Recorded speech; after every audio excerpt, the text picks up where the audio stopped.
کی محمد سے وفا تو نے تو ہم تیرے ہیں، کی محمد سے وفا تو نے تو ہم تیرے ہیں، یہ جہاں چیز ہے کیا لوح و قلم تیرے ہیں۔ قابل صد احترام میرے بزرگوں، بھائیوں، عزیزوں اور دوستوں،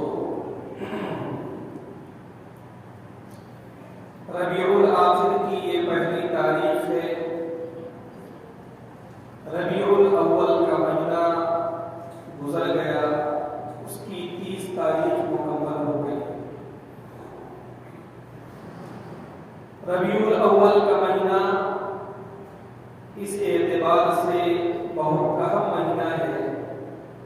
کہ اللہ کے رسول صلی اللہ علیہ وسلم کی پیدائش اسی مہینے میں ہوئی، اور آپ حضرات نے غور کیا ہوگا کہ اس ماہ مبارک میں عام طور سے سیرت النبی کے عنوان سے جلسے ہوا کرتے ہیں، پروگرامز ہوا کرتے ہیں، اور جمعہ وغیرہ کا خطاب بھی عام طور سے سیرت النبی کے عنوان سے ہوا کرتا ہے۔ یہاں بھی یہ کوشش کی گئی کہ تقریباً پورے ماہ سیرت کے عنوان سے بات چیت ہو اور سیرت کے مختلف گوشوں کے تعلق سے اپنی بساط بھر کچھ موٹی موٹی باتیں آپ کے سامنے رکھنے کی کوشش کی گئی۔ میرے بزرگوں، پچھلے ہفتے جس عنوان کو شروع کیا گیا تھا اس میں یہ بات رکھی گئی کہ اللہ کے رسول صلی اللہ علیہ وسلم رحمت للعالمین ہے، اور آپ کی رحمت للعالمین کس اعتبار سے ہے اس کی وضاحت تھوڑی بہت کی گئی۔ یہ بات یاد رکھنے کی ہے کہ اللہ سبحانہ و تعالی نے قرآن پاک میں اپنی جس صفت کا سب سے پہلے ذکر کیا ہے وہ یہ ہے کہ اللہ رب العالمین، الحمدللہ رب العالمین، تمام تعریفیں اس اللہ کے لیے جو کہ رب العالمین۔ اسی قرآن میں اللہ نے اپنے نبی کے تعلق سے جو بہت سارے الفاظ ذکر کیے ہیں، انہی میں سے ایک لقب یہ ذکر فرمایا کہ آپ رحمت للعالمین ہیں۔ اللہ نے حضور پاک صلی اللہ علیہ وسلم کو رحمت للعالمین بنا کر دیا۔ وما ارسلناک الا رحمت للعالمین، اور ہم نے آپ کو نہیں بھیجا مگر رحمت للعالمین بنا کر۔ اسی قرآن میں خود قرآن کے بارے میں یہ کہا گیا کہ ان هو الا ذکر للعالمین، کہ یہ قرآن ذکر ہے، یہ قرآن نصیحت ہے، یہ قرآن یاد دہانی ہے عالمین کے لیے۔ اسی قرآن میں یہ کہا گیا کہ یہ جو کعبۃ اللہ ہے، یہ کعبۃ اللہ یہ ہدایت ہے، یہ ہدایت کا سیمبل ہے عالمین کے لیے۔ ان اول بیت وضع للناس للذی ببکۃ مبارکا وہدی للعالمین۔ تو اللہ کی ذات رب العالمین ہے، رسول اللہ کی ذات رحمت للعالمین ہے، قرآن پاک ذکر للعالمین ہے، اور کعبہ مقدسہ وہدی للعالمین۔ رب اس ذات کو کہتے ہیں جو ادنا سے لے کر اعلیٰ ضرورتوں کی تکمیل کرنے والی ہو۔ اس کائنات میں اللہ سبحانہ و تعالی نے بے شمار مخلوقات کو پیدا فرمایا ہے، اور ہم یہ دیکھتے ہیں کہ ان تمام مخلوقات کی ادنا سے لے کے اعلیٰ تمام ضرورتوں کی تکمیل ہو رہی ہے۔ یہ جو انسان ہے جسے اس دنیا میں رہنے کے لیے کھانے کی ضرورت ہے، پانی کی ضرورت ہے، رہائش کی ضرورت ہے، کپڑے کی ضرورت ہے، اور بھی بہت سارے لوازمات ہیں جس کی ضرورت ایک انسانی زندگی کو پڑتی ہے، ہم غور کرتے ہیں تو یہ معلوم ہوتا ہے کہ اللہ نے ان تمام ضروریات کا سامان ہمارے گرد و پیش میں، ہمارے آس پاس میں، ہمارے سراؤنڈنگ میں رکھ دیا۔ انسانوں کی ایک اہم ترین ضرورت یہ ہے کہ انسانوں کے سامنے صراط مستقیم ہو، انسانوں کے سامنے ہدایت کا راستہ ہو، انسانوں کے سامنے جنت کا راستہ ہو، انسانوں کے سامنے فلاح اور کامیابی کا راستہ ہو۔ اللہ نے اس ضرورت کو بھی ادھورا نہیں چھوڑا، بلکہ اللہ نے اس ضرورت کا شروع دن سے انتظام کر دیا۔ تو اللہ نے رب ہونے کی حیثیت سے اگر انسان کے ظاہری تقاضوں کو پورا کیا، انسان کے جسمانی تقاضوں کو پورا کیا، اسی طرح اس نے رب ہونے کی حیثیت سے انسان کے جو روحانی تقاضے ہیں، انسان کے جو نظر نہ آنے والے تقاضے ہیں، اس کی ضرورت کا بھی خوب اور بہترین انتظام کیا۔ انسانوں کی ہدایت کے لیے اللہ نے نبیوں کا سلسلہ جاری فرمایا، انسانوں کی ہدایت کے لیے اللہ نے کتابوں کے نزول کا سلسلہ جاری فرمایا۔ ہم سب جانتے ہیں کہ اس دنیا میں آنے والے سب سے پہلے انسان حضرت آدم علیہ السلام، وہ اس دنیا کے سب سے پہلے انسان بھی تھے اور اس دنیا میں آنے والے سب سے پہلے نبی اور ہادی بھی تھے۔ اللہ نے اس کائنات کو بسایا اور بسانے کے بعد انسانوں سے جب اس کو آباد کرنے کا فیصلہ کیا تو اللہ نے سب سے پہلے اس کی ہدایت کا بھی انتظام کر دیا۔ حضرت آدم علیہ السلام سے لے کر حضور پاک صلی اللہ علیہ وسلم تک انبیاء کرام کا ایک سلسلہ ہے جو انسانوں کی ہدایت کے لیے جاری رہا۔ اور اسی طرح ہم یہ بھی دیکھتے ہیں کہ اللہ کی طرف سے ہدایات اور رہنمائی ہمیشہ کسی نہ کسی انداز سے ان انبیاء کرام کو ملتی رہی۔ سب سے اخیر میں حضور پاک صلی اللہ علیہ وسلم اس دنیا میں تشریف لائے اور ان کو خاتم النبیین بنایا گیا، ان کو انبیاء کا سردار بنایا گیا، اور آپ کے ہاتھ میں بھی ایک کتاب ہدایت اور ایک صحیفہ ہدایت تھمایا گیا جسے ہم قرآن کہتے ہیں۔ تو اللہ رب العالمین اور اللہ نے ہماری قسمت میں اور ہمارے حصے میں جو نبی دیا وہ نبی رحمت للعالمین، اور اللہ نے اس امت کی ہدایت کے لیے جس کتاب کا انتخاب کیا، جو صحیفہ ہدایت اس نبی کے واسطے سے اس امت کو ملا ہے، قرآن نامی صحیفہ ہدایت، وہ صحیفہ ہدایت ذکر للعالمین۔ اور اس کے بعد ایک نشانی بھی دی گئی کہ اس لمبی چوڑی کائنات میں اگر کوئی یہ دعویٰ کرتا ہے کہ وہ توحید پرست ہے، اس لمبی چوڑی کائنات میں اگر کسی کا یہ دعویٰ ہے کہ وہ محمدی ہے، اس لمبی چوڑی کائنات میں اگر کوئی یہ دعویٰ کرتا ہے کہ وہ قرآن کے دامن کو تھامنے والا ہے، تو اس کی ایک نشانی ہے اور اس کا ایک سیمپل ہے، اور وہ سیمپل یہ ہے کہ وہ اللہ کے پہلے گھر کعبۃ اللہ کو اپنا قبلہ تسلیم کرتا۔ جب وہ اللہ کی بڑائی کے لیے کھڑا ہو، جب وہ نماز کی ادائیگی کے لیے کھڑا ہو، جب وہ اللہ کی عبادت کے لیے کھڑا ہو، تو اس کا رخ کسی اور جانب نہ ہو بلکہ اس کا رخ کعبۃ اللہ کی جانب ہونا چاہیے۔ یہ ایک ظاہری اور دکھنے والی نشانی ہے۔ تو اللہ کی ذات رب العالمین، رسول اللہ کی ذات رحمت للعالمین،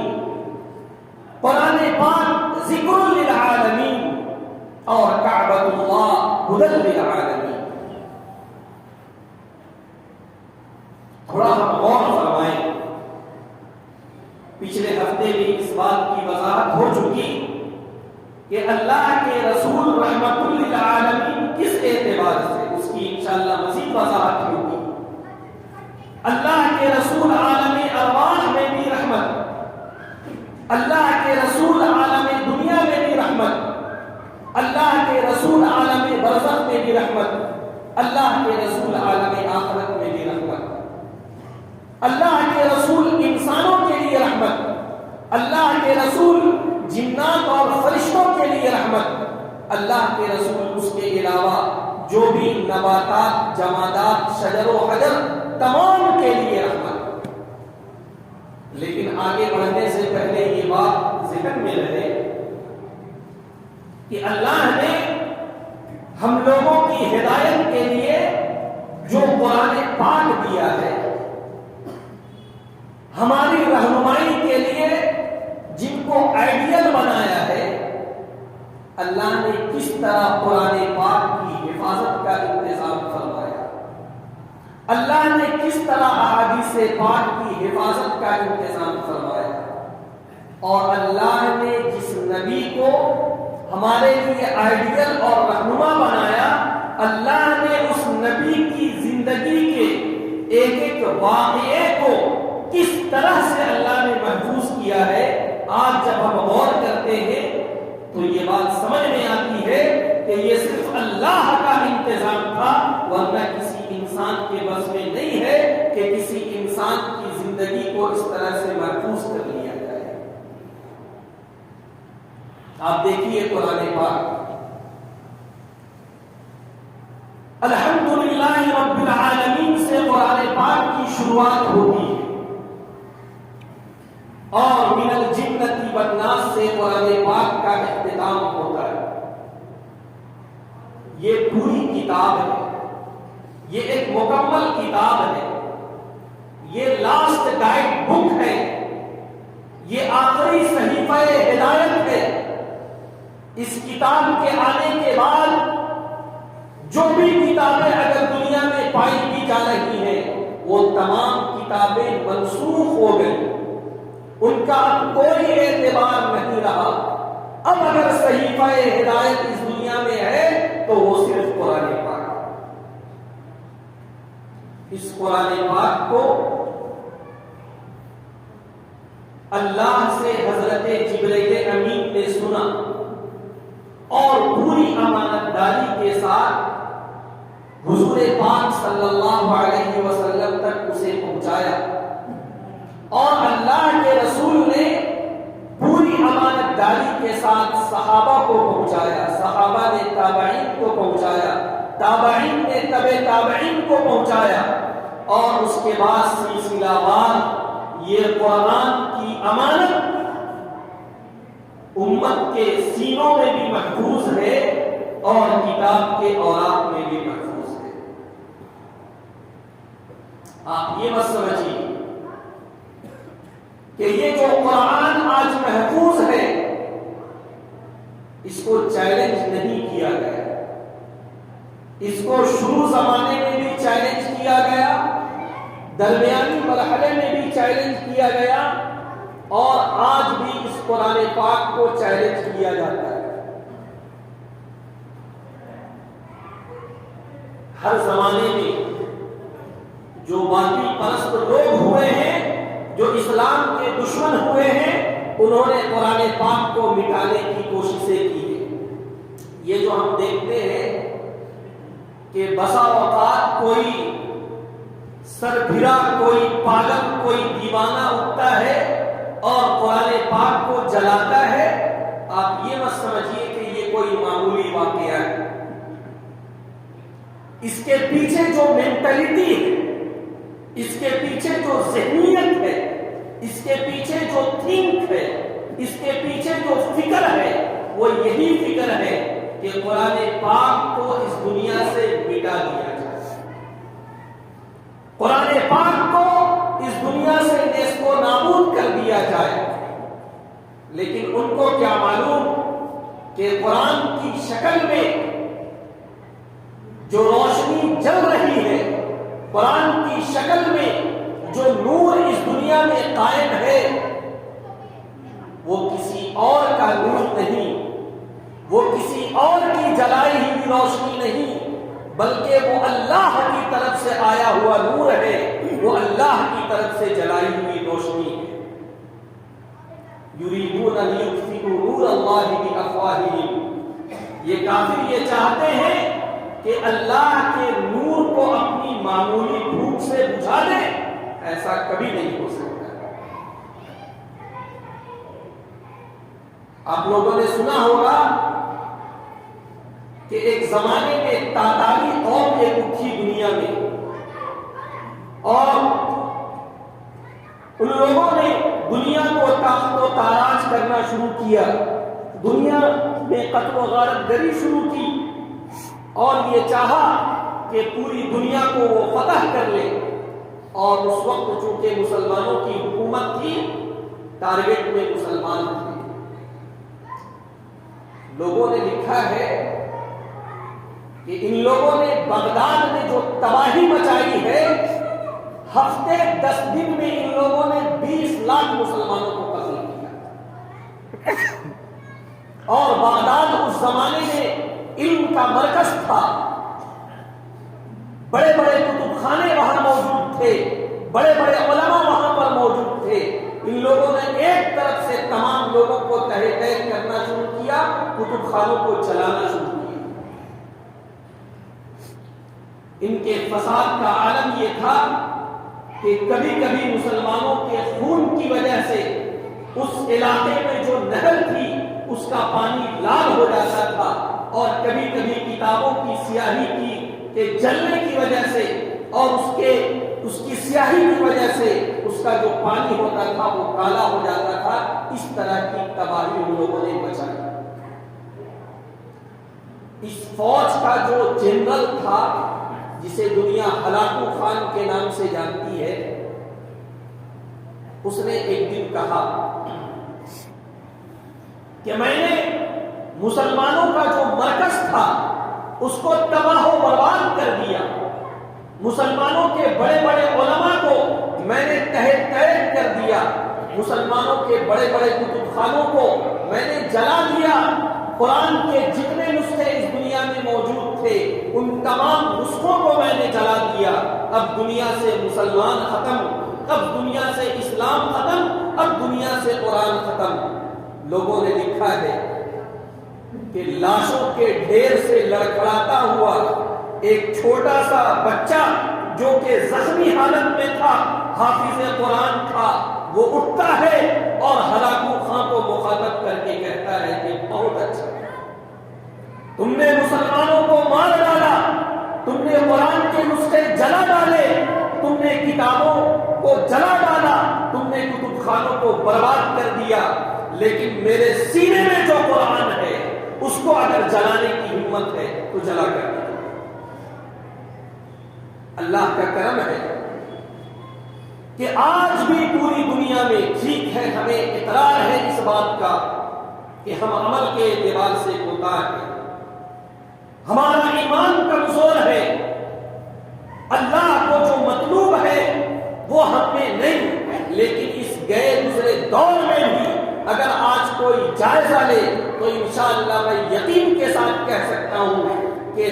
ہزاروں نہیں، لاکھوں نہیں، بلکہ کروڑوں کی تعداد میں پوری دنیا میں حفاظ کرام ملیں گے انشاءاللہ۔ یہ کیا ہے؟ یہ اللہ کی طرف سے اس دین متین کی حفاظت کا انتظام ہے۔ احادیث رسول صلی اللہ علیہ وسلم، اس کی حفاظت کا انتظام اللہ نے ایسا کیا ہے کہ آج دنیا کے بڑے بڑے تھنکر وہ یہ کہتے ہیں، بڑے بڑے اسکالر یہ کہتے ہیں کہ مسلمانوں نے اپنی احادیث کی حفاظت کے لیے جس تگ و دو سے اور محنت سے کام لیا ہے اس کی مثال پوری دنیا میں نہیں ہے۔ اور اس کے بعد اور آگے جائیں گے کہ یہ جو اللہ کے نبی صلی اللہ علیہ وسلم کی زندگی ہے، جسے ہم سیرت کہتے ہیں، سیرت النبی کہتے ہیں، اللہ کے نبی صلی اللہ علیہ وسلم کی جو زندگی ہے، اللہ نے اپنے حبیب کی زندگی کی حفاظت کا بھی اسی طرح سے انتظام کیا۔ اللہ کے نبی کی ولادت سے لے کر وفات تک کے جتنے بھی واقعات ہیں، نبوت سے پہلے کے اور نبوت کے بعد کے جتنے بھی واقعات ہیں، تمام واقعات کو اللہ نے محفوظ کر دیا۔ اور اس کی وجہ یہی تھی کہ اللہ کے نبی کوئی معمولی شخصیت نہیں تھے، اللہ کے نبی انبیاء کے سردار تھے، خاتم النبیین تھے، اور قیامت تک کے لیے ان کی زندگی کو آئیڈیل اور رہنما بنایا جانا تھا۔ اس وجہ سے اللہ نے ان کی زندگی کو بھی محفوظ کر دیا۔ میں کبھی کبھی بطور مثال کے عرض کیا کرتا ہوں کہ قربان جائیے کہ صحابہ کرام نے اللہ کے نبی صلی اللہ علیہ وسلم سے محبت کا جو ہے وہ حق ادا کیا۔ اللہ کے نبی کے بال کیسے تھے، اللہ کے نبی کی آنکھیں کیسی تھی، اللہ کے نبی کی ناک کیسی تھی، اللہ کے نبی کے ہونٹ کیسے تھے، اللہ کے نبی کے دانت کیسے تھے، اللہ کے نبی کا چہرہ کیسا تھا، اللہ کے نبی کے ہاتھ کیسے تھے، اللہ کے نبی کے پیر کیسے تھے، اللہ کے نبی کی پیٹھ کیسی تھی، اللہ کے نبی کا سینہ مبارک کیسا تھا۔ گویا کہ پورے جسم کا ایک ایک خلیہ صحابہ کرام نے اپنے دماغ میں محفوظ کر لیا۔ یہاں تک کہ شمائل کی کتابوں میں یہ بات بھی آتی ہے کہ صحابہ کرام فرماتے ہیں کہ درازی عمر کی وجہ سے انسان کے سر اور بال کے سفید، سر کے بال اور داڑھی کے بال سفید ہو جاتے ہیں۔ صحابہ کرام کی محبت کا عالم یہ تھا کہ ان لوگوں نے درازی عمر کی وجہ سے اللہ کے نبی کے سر کے اور داڑھی کے بال کتنے سفید ہو گئے تھے اس کو بھی گن کے محفوظ کر دیا۔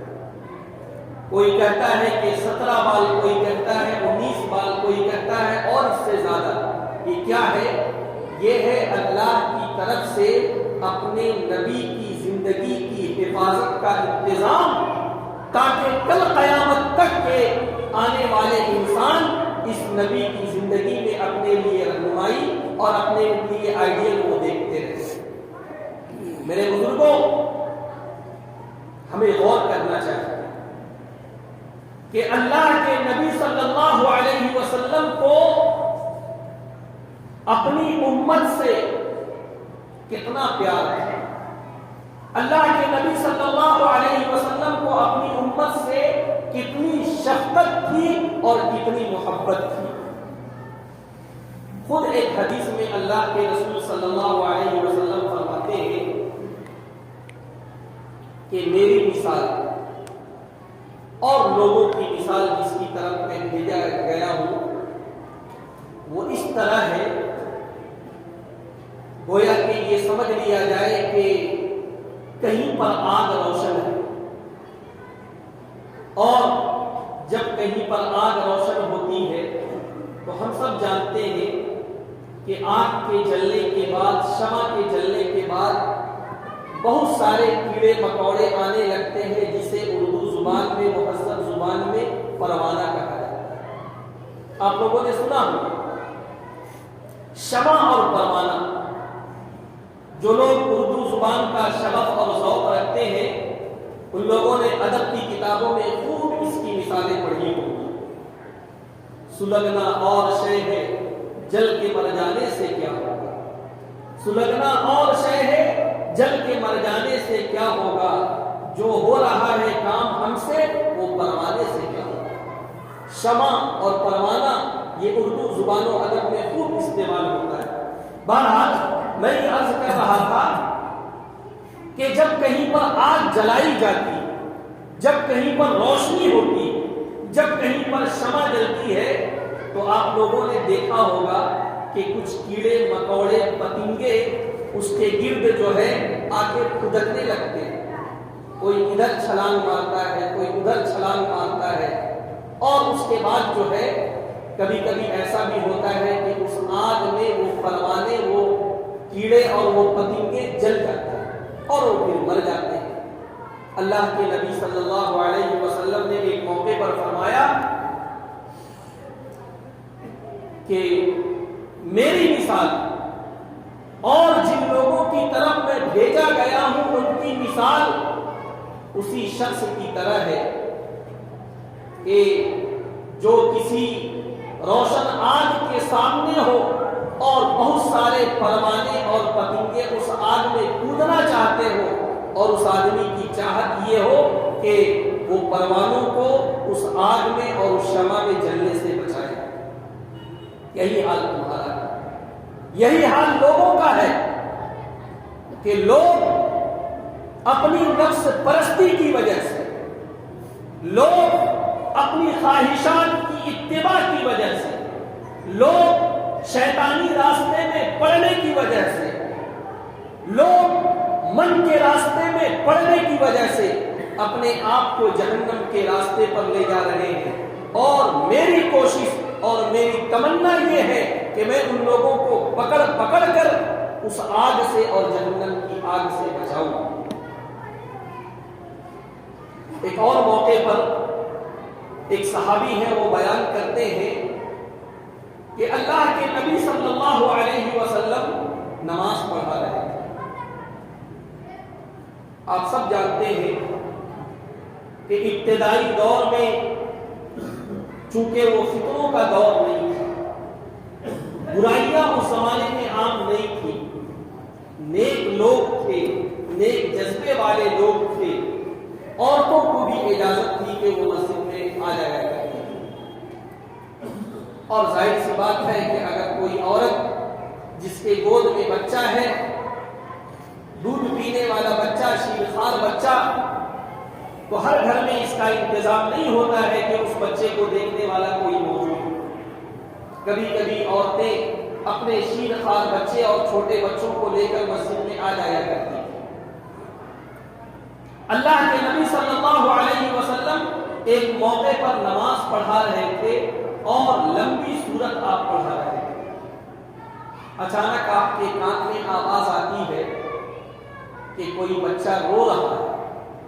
اللہ کے نبی صلی اللہ علیہ وسلم نماز کو مختصر فرما دیتے ہیں اور نماز کے بعد یہ فرماتے ہیں کہ میری چاہت تو یہ تھی کہ میں لمبی نماز پڑھاؤں، لیکن میں نے بچے کے رونے کی آواز سنی. مجھے یہ لگا کہ اگر میں نماز لمبی کروں گا تو بچہ مزید روئے گا، جس کی وجہ سے اس کے ماں کا دل نماز میں نہیں لگے گا، اور بچہ جب روئے گا تو صرف اس کی ماں کی نماز خراب نہیں ہوگی بلکہ دیگر لوگوں کی بھی نماز خراب ہوگی. تم پر شفقت کرتے ہوئے میں نے اپنی نماز کو بھی مختصر کر دیا. اللہ کے نبی صلی اللہ علیہ وسلم کو اپنی امت کا اتنا خیال کہ کہیں ایسا نہ ہو کہ کسی معاملے میں ہماری امت پریشانی میں پڑ جائے، کسی معاملے میں ہماری امت مصیبت میں پڑ جائے. اللہ کے نبی صلی اللہ علیہ وسلم کو اتنا خیال. لیکن ہمیں یہ غور کرنا ہوگا کہ جس نبی کو اپنی امت سے اتنی محبت ہو، جس نبی کو اپنی امت سے اتنا شفقت کا معاملہ ہو، جس نبی کی رحمت کا عالم اپنی امت کے ساتھ اس انداز کا ہو، وہ امت بھی اپنے نبی سے محبت کرتی ہے یا نہیں؟ وہ امت بھی اپنے نبی کی سنت کو اپناتی ہے یا نہیں؟ اور میرے بزرگوں یہ بات یاد رکھیں کہ اللہ کے ساتھ محبت کر کے اور اللہ کے نبی کے ساتھ محبت کر کے ہم اللہ اور اس کے نبی پر کوئی احسان نہیں کر رہے. اللہ کے ساتھ محبت کر کے اور نبی کے ساتھ محبت کر کے ہم اپنی آخرت بنا رہے ہیں. ہم اپنا ٹھکانہ جنت بنا رہے ہیں اور اس کا نفع ہمیں ملنے والا ہے. ورنہ یہ بات یاد رکھیے کہ اگر ہم اپنے دل میں اللہ اور اس کے نبی کی محبت کا جذبہ نہیں رکھتے ہیں, اس کی وجہ سے اللہ اور اس کے نبی کی ذات کو کوئی نقصان ہونے والا نہیں. اور ہم جیسے گندے انسان اگر اللہ کے نبی سے محبت نہ بھی کریں تھوڑی دیر کے لیے, اس سے اللہ کے نبی کو کوئی نقصان ہونے والا نہیں ہے. اللہ کے نبی کی ذات ایسی ہے کہ اللہ کے نبی سے آسمان محبت کرتا ہے, اللہ کے نبی سے زمین محبت کرتی ہے, اللہ کے نبی سے شجر و حجر محبت کرتے ہیں. کائنات کا ذرہ ذرہ وہ اللہ کے نبی سے محبت کرتا ہے. جی یہ میں ایسے ہی نہیں کہہ رہا, سیرت کی کتابوں میں لکھا ہے کہ اللہ کے نبی صلی اللہ علیہ وسلم جب دور دراز تشریف کہیں لے جاتے, درمیان میں اگر درخت پڑتے, وہ درخت اللہ کے نبی کو سلام کیا کرتے. حضرت ابو بکر رضی اللہ عنہ کے گھر میں اللہ کے نبی تشریف لے جاتے تھے. ان کے گھر میں 2 پتھر تھے. ایک پتھر کو کمر میں لگا کر اللہ کے نبی ٹیک لگایا کرتے تھے,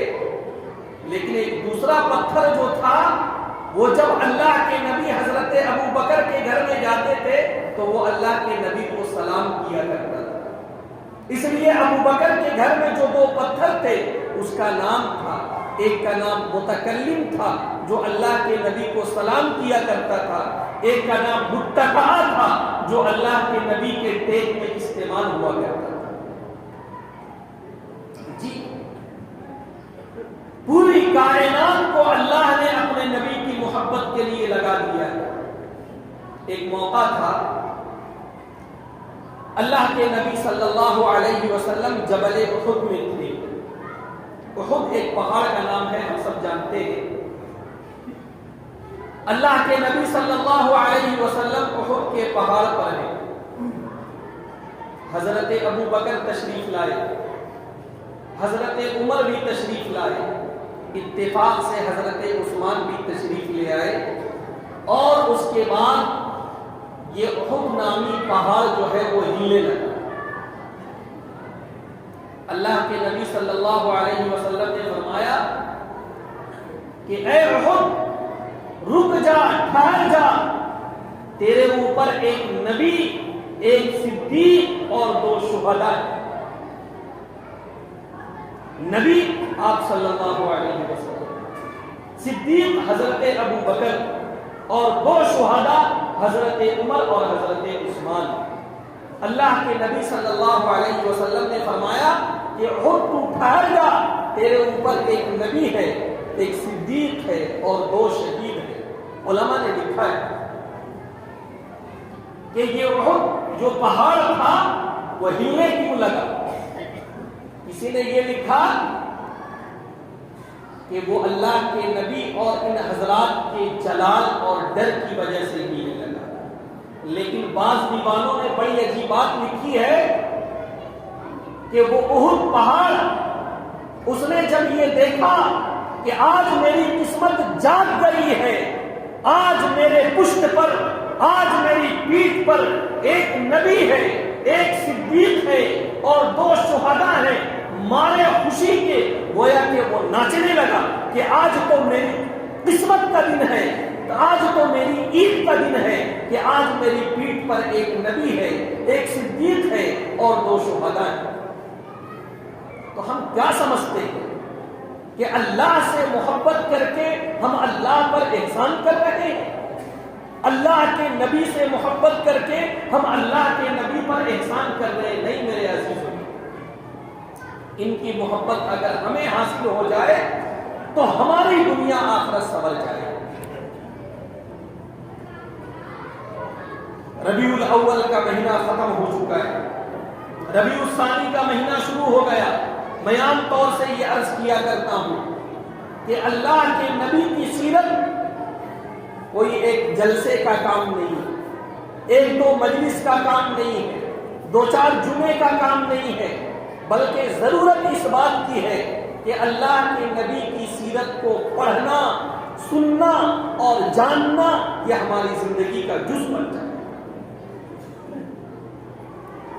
ہم دنیا جہان کے لوگوں کو جانتے ہیں، لیکن اگر نہیں جانتے تو اللہ کے نبی صلی اللہ علیہ وسلم کی سیرت کو نہیں جانتے۔ اور نوجوانوں سے میں ایک بات عرض کرنا چاہوں گا کہ آج علم کا دور ہے، ایجوکیشن کا دور ہے، ٹیکنالوجی کا دور ہے۔ آج ضرورت اس بات کی ہے کہ سیرت کو نئے انداز سے پڑھا جائے اور اللہ کے نبی کے جو کارنامے ہیں ان کو دنیا کے سامنے بیان کیا جائے، لوگوں کو بتایا جائے کہ عرب کے جس ماحول میں اللہ کے نبی صلی اللہ علیہ وسلم بھیجے گئے وہ ماحول دینی اعتبار سے تو اپنی پست حالت میں تھا ہی، لیکن اکنومیکل حساب سے، سماجی اعتبار سے، برائیوں کے عام ہونے کے اعتبار سے بھی وہ اپنے آخری درجے میں تھا۔ اللہ کے نبی صلی اللہ علیہ وسلم کا کنٹریبیوشن کیا ہے عرب کے اس معاشرے میں؟ اس کو اکنومیکل اعتبار سے آگے بڑھانے کے حساب سے، سوشل حساب سے اس کو آگے بڑھانے کے حساب سے، پولیٹیکل حساب سے اس کو آگے بڑھانے کے اعتبار سے اللہ کے نبی کا جو کنٹریبیوشن رہا ہے اس کنٹریبیوشن کو دنیا کو بتانے کی ضرورت ہے۔ اللہ کے نبی صرف مسلمانوں کے نبی نہیں ہے، یاد رکھیں، اسے تو رحمت للعالمین بنایا گیا ہے۔ آج ہم یہ سمجھتے ہیں کہ یہ ہمارے نبی ہیں، اپنے درمیان میں بس ان کا تذکرہ ہوتا ہے، اپنے درمیان میں ان کی باتیں ہوتی ہیں۔ ضرورت اس بات کی ہے کہ یہ قرآن جب ذکر للعالمین ہے اور نبی جب رحمت للعالمین ہے اور رب جب رب العالمین ہے، اللہ جب رب العالمین ہے، تو اللہ کا تعارف، قرآن کا تعارف، نبی کا تعارف ہر جگہ کرایا جائے، ہر مجمع میں کرایا جائے۔ یہی ہے ربیع الاول کا پیغام اور یہی ہے سیرت نبوی کا تقاضا۔ اللہ سے دعا کریں کہ اللہ ہمیں ان سب ذمہ داریوں کو ڈھنگ سے ادا کرنے کی توفیق سے نوازے۔ آمین۔ وآخر دعوانا الحمد للہ رب العالمین۔